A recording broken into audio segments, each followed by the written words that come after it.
Ciao, sono Samantha. Qualche anno fa a Villa Puricelli abbiamo ragionato sull'importanza del patrimonio di piccole e grandi storie che apparteneva a ciascuno dei nostri anziani, degli anziani ospiti di questa struttura divisa tra casa albergo e residenza sanitaria assistenziale che si trova a Bodio Lomnago.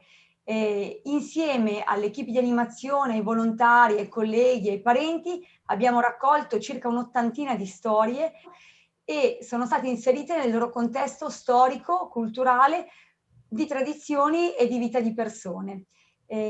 Oggi, grazie agli attuali mezzi, possiamo superare la tradizione del libro parlato e possiamo far sì che questo libro non sia solo ascoltato, ma sia anche arricchito da immagini, immagini che ci consentono di rivivere pienamente l'epoca dei nostri anziani, un'epoca ormai lontana per la maggior parte di tutti noi.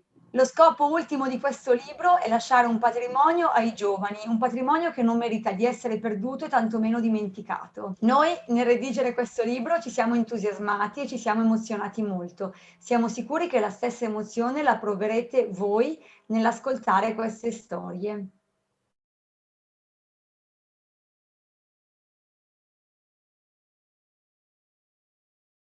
Poiché negli anni '20 in Italia non erano aeroporti di dimensioni adeguate, si sviluppò il traffico aereo con idrovolanti, cioè quegli aerei che atterravano e decollavano da uno specchio d'acqua.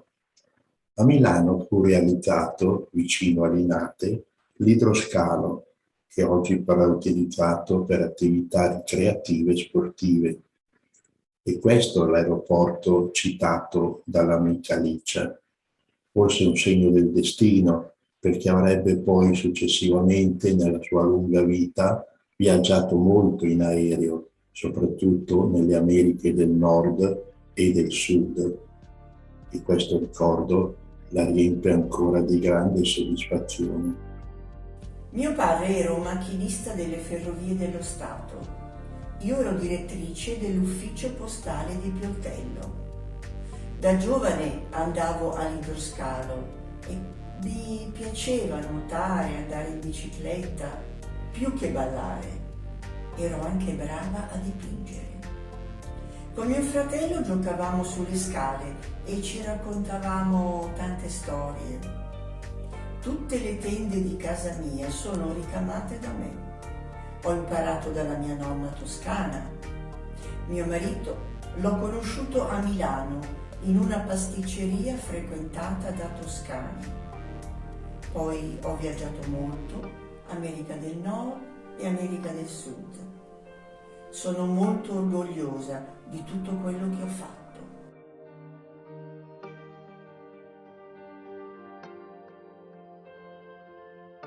Severino ha avuto una gioventù spensierata, ricca di divertimenti, di incontri con le ragazze, di balli, e questo suo animo giovanile gli è rimasto per tutta la vita. Luogo preferito per la villeggiatura era Loano, che si trova in Liguria, in provincia di Savona.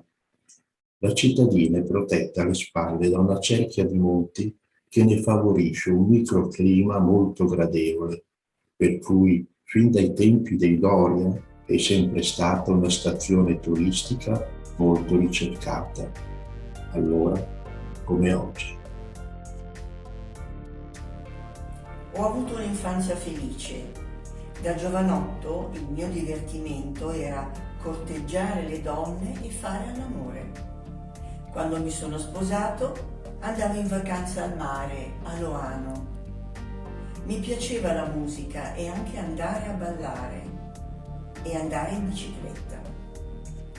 Ho lavorato come metalmeccanico, ma poi sono andato in pensione e mi sono ammalato.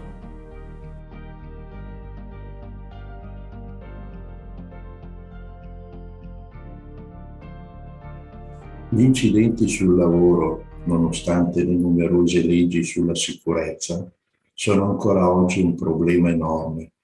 Basti pensare che in Italia le cosiddette morti bianche, cioè i lavoratori che muoiono durante il loro impegno, sono più di 1000 all'anno. viene citato il gioco della lippa. Il gioco della lippa si effettua con 2 pezzi di legno di diversa lunghezza. Il bastone lungo deve fare saltare quello corto, per poi colpirlo e lanciarlo così il più possibile lontano. Nato in Italia nel 1500, il gioco si è poi diffuso rapidamente in tutta Europa. Siccome il bastoncino viene lanciato a una velocità veramente notevole, lippa è anche sinonimo di speditezza.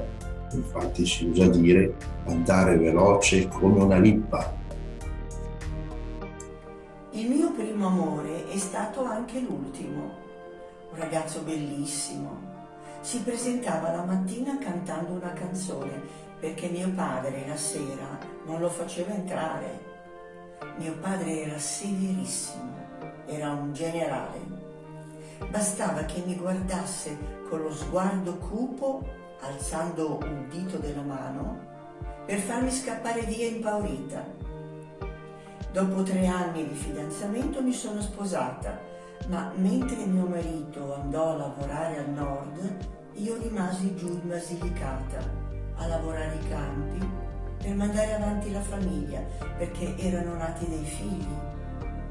Però un bel giorno, siccome mio marito non si faceva più sentire, lo raggiunsi al nord con tutta la famiglia, facendogli anche una bella sorpresa.